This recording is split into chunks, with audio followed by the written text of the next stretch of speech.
Before we begin, today's reflection is about self-judgment. And if you've ever stood in front of your own inner mirror and winced, this one's for you.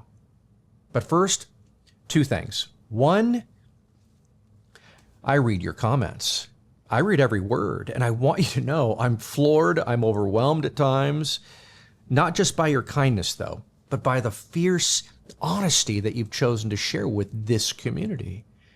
You don't just watch. You suit up, you show up with wisdom, with vulnerability, with insight especially, and with a quiet courage that echoes far beyond the screen.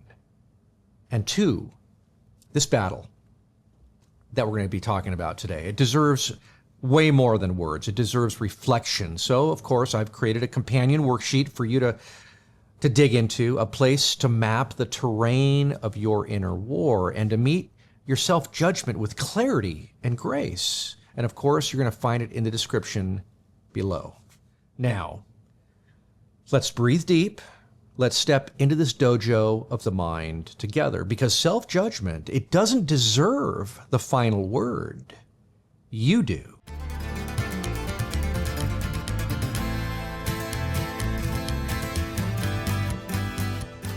There was a blacksmith.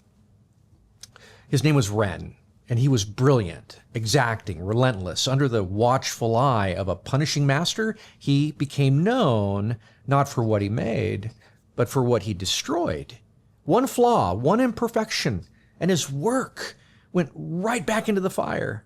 When the master died, Ren kept the forge burning, but no longer for creating, only for correcting.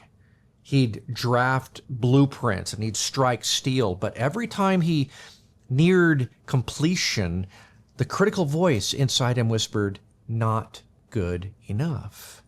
And into the fire it went. People came to buy his blades, but his shop was always closed, still refining, he'd say, still punishing, still afraid.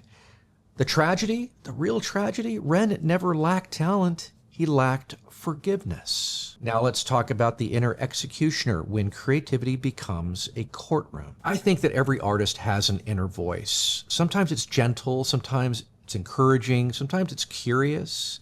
But for those with a punitive schema, that voice is a drill sergeant with a gavel. It doesn't critique, it condemns, it doesn't guide, it guilts. You sit down to write, to paint, to compose, to photograph, and within moments the voice arrives. You should have done better. This is garbage. You're wasting everybody's time.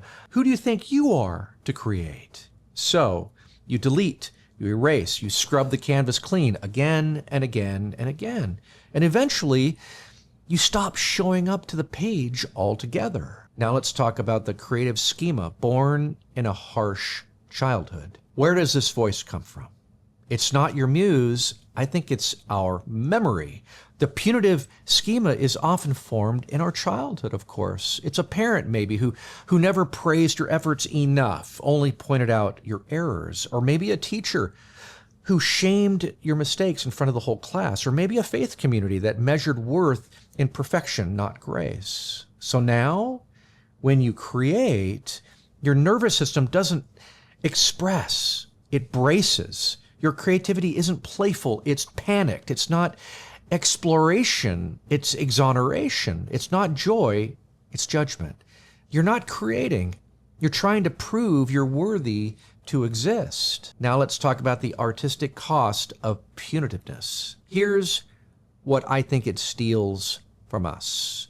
Flow becomes fear. Imagination becomes interrogation. Progress becomes paralysis. Art becomes apology. You don't let things breathe.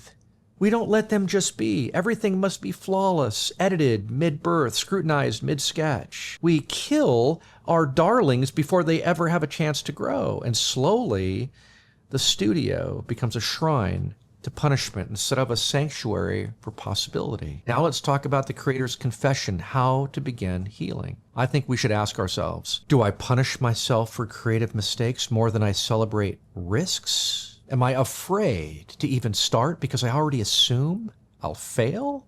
Do I equate imperfection with shame? If yes, then your creativity is being ruled by fear, most likely, and not faith. And friend, the muse doesn't dwell in fear. She visits the gentle-hearted, the risk-takers, the ones who say, this might not be perfect, but it's worth making anyway. Now let's talk about the Bokeh Bushido practice, a creative code of compassion. I think to break free, we don't work harder, we heal deeper. The code? Number 1, witness the voice. Name the punisher, but don't become it. Number 2, celebrate imperfections. Every flaw is a brushstroke of realness. Number 3, create for curiosity, not clarity. Let your art lead you, not prove you. And number 4, forgive the first draft. It's not failure, it's formation. And number 5, honor the effort, not just the outcome. You showed up. That is the masterpiece. Now let's talk about laying down the gavel and picking up the brush. Wren, the blacksmith, never learned the beauty of an imperfect blade. He forged only for approval and found only ashes. Let's not let that be our story. Creativity isn't a trial. It's not about proving you're innocent of being not enough. It's a divine act of rebellion against shame, against judgment, against every voice that told you art must be perfect to matter. Let yourself create badly. Let yourself show up messy. Let yourself be free, because the muse is waiting, and she doesn't care if it's perfect. She just wants you to begin. So here's my challenge to you. Pick one creative act this week and let it be messy. Let it be unfinished. Let it be alive. Write a sentence without fixing it. Sketch a shape without knowing what it is. Capture a photo that's more feeling than focus. And when the punisher shows up, which they will, with its clipboard of shame and its red pen of judgment, I want you to say this: not today. I create from grace. Now go. Create with kindness, forge with freedom, and let your imperfection become part of your masterpiece. Because creativity isn't about proving you're perfect. It's about remembering you're already worthy.